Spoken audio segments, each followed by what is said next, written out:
because the others are illegals or they're illegally here, we must send them out. So they insisted the Ghanaians must leave. What a sight it was back in those years.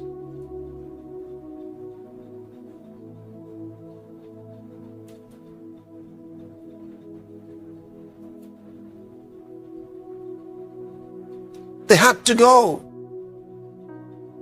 Did things change? No. They were definitely not enough to have caused a dent in the economy. But they were the scapegoat. They were sent away. In pain, they had been here for several years. And they were to leave suddenly. So the Nigerians believed they had justification to send them out. Go back to your country. And when such things happen, you can't distinguish in the street between the one who is legally there and the one who is not legally there. It's the government functionaries that have the authority to decide who's legal and who's not legal. It's not the guy in the street who's supposed to ask you, where are you from? And you say, well, I'm from such and such a place. Okay, so are you here legally? He doesn't even have the wherewithal to make such decisions. It cannot be left to everyone who is angry. The government already has structures to deal with illegal immigration. So leave that to the government. Now, if you say the government is not doing it, protest to the government. Protest to the government, then the government will listen to you. Protest to the government. You don't go after those. That's taking the law into your hands. Now, you accuse them of breaking the law by coming in illegally, and you attack them by breaking the law. You cannot take the law into your hands and go after them and tell them they must leave. You don't have the authority to do that. That's also illegal. It's as illegal as their illegal immigration.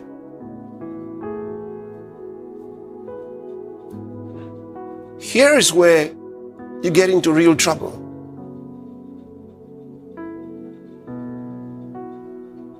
Imagine that they resist in self-defense. One little spark of a problem can lead to terrible devastation. And that's why I warn you. If you're not happy with the immigrants in the country, protest to the government.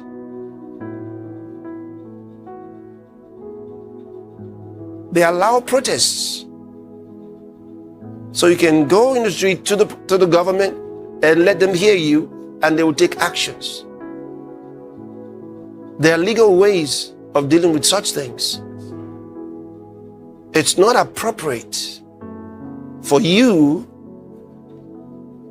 when you are not the law enforcement agent, it's not appropriate for you to give an ultimatum to the immigrants in your country and say, on such and such a date, you must leave. It's not okay. You're not authorized to do that. You don't have the right to do it.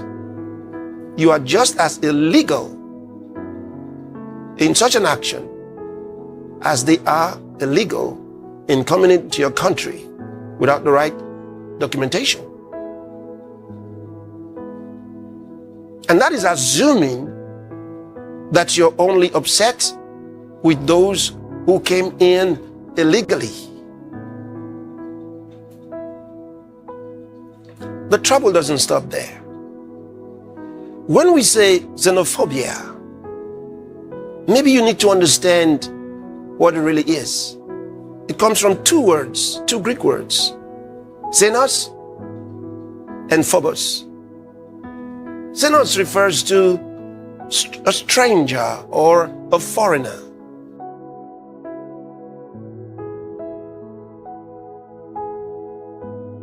And then, of course, phobos, fear.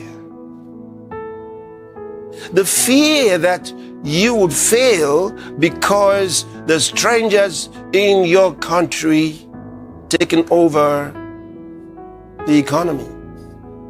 The fear that because of them, things are not going to go well with you.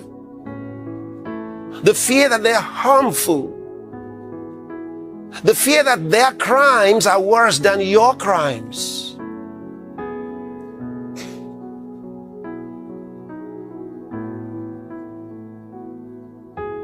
And that fear doesn't make you run away from them. That fear makes you attack them. I want you to understand. It makes you attack them.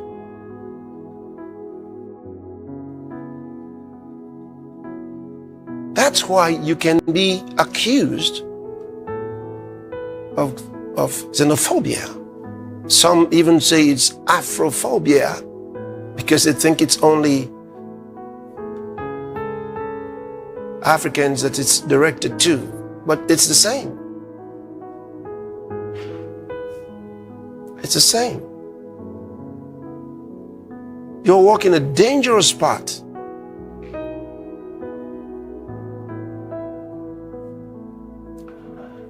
I'd like to remind you that the case with Ghana was a very easy one because it's not too long ago. But it was bad. Now imagine if that goes on throughout Africa.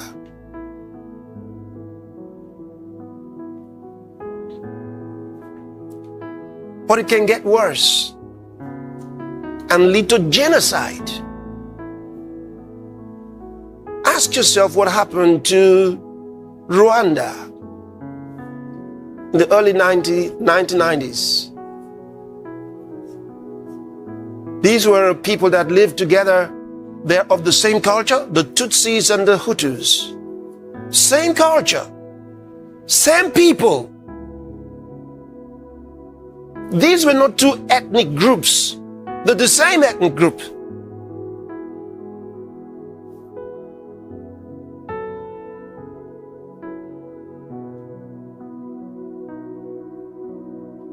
And of course, their colonial masters helped them to create some differences between them by telling them that the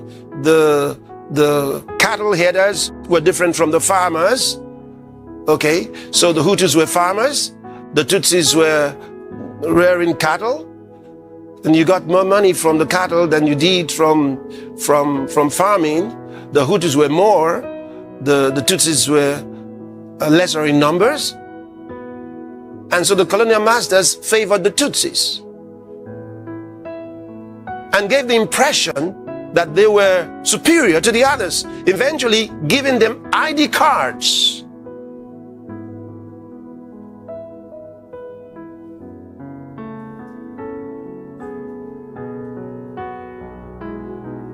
Further solidifying a difference between them, which they wanted, because you must understand that the colonial masters had a divide and rule method of government. These were the Germans and the Belgians.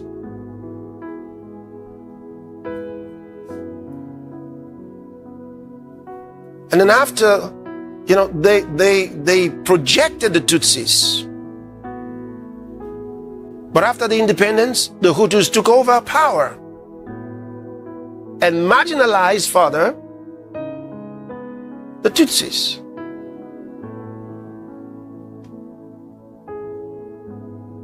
They were the same people.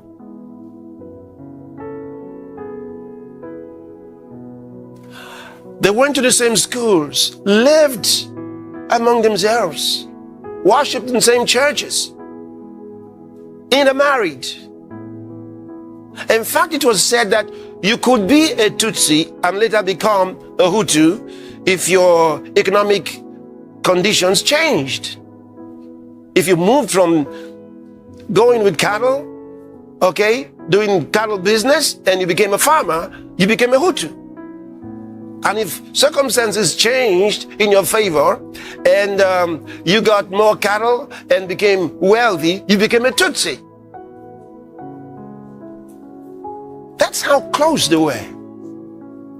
But the day came when the Hutu president was killed in a plane crash along with the Burundian president. And the Hutus blamed the Tutsis for it and immediately isolated them. And they started hunting them down.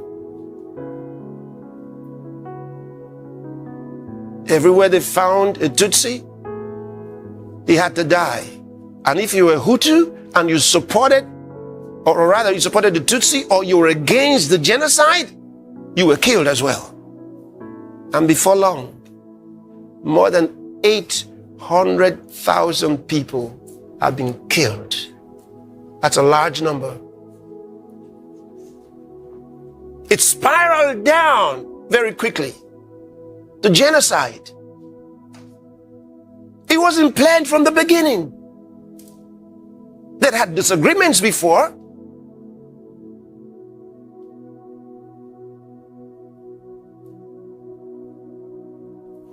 Yugoslavia, the largest country in the world, split into 7 different countries.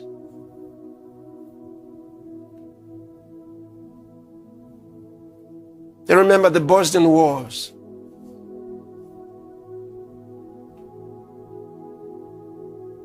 The genocide of Sarajevo, Srebrenica.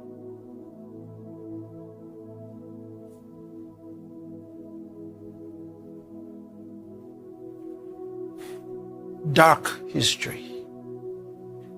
Dark history. It happens very easily. That's why I'm warning you. It happens very easily.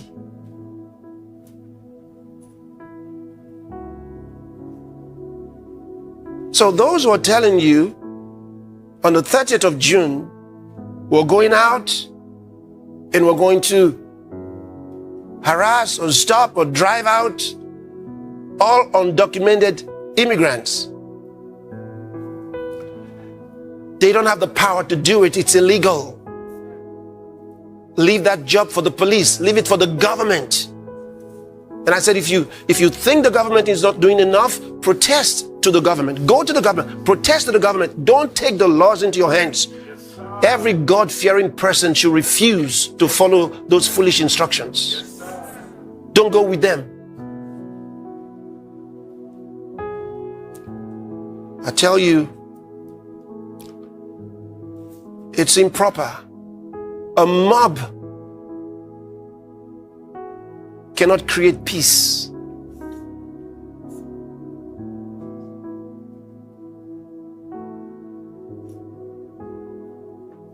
You have a government.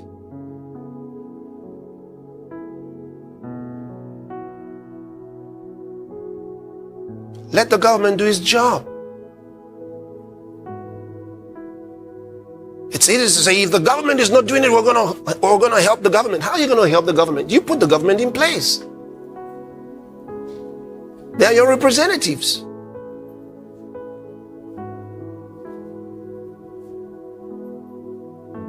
Don't destroy your own country while you're thinking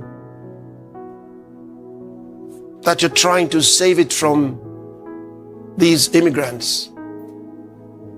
Reminds me of the words of John F. Kennedy in his inaugural speech years ago. He said, those who foolishly want to claim power by riding the tiger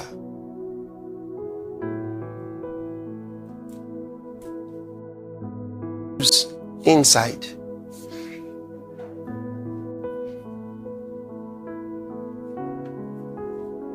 I hope you understand what that means.